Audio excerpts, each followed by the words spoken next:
Let's say kalau kita Dia kalah dah tak lagi boleh lawan main formation 4-3-3 bro sekarang ni. Memang dia Ni. eksperimen No, pun. Man, kalau He kita has kalah no lepas tu, choice Man, bro. kau tengok dia akan tukar lagi, Man. Itulah Aku tengok boleh yang percaya, Kerkes dengan Robo tu main sekali tu. Itu eksperimen lah tu. Lagi best yang tu Robo dia main left wing. Eksperimen tu. Robo main left wing. Aku tak kelakar tu. Dah tak ada orang nak main balik bro. Rio boleh main kot. Rio ada ke dalam squad Boleh. ni?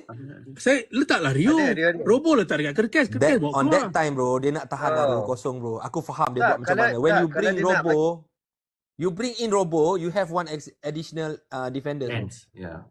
So that's the reason bro, because we lead 2 goals.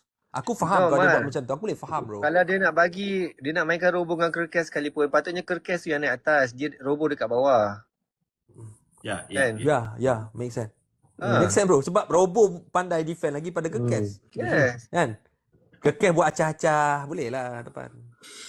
But tak, dia nak main headless chicken dia kat depan tu boleh lah buat seketika. Betul.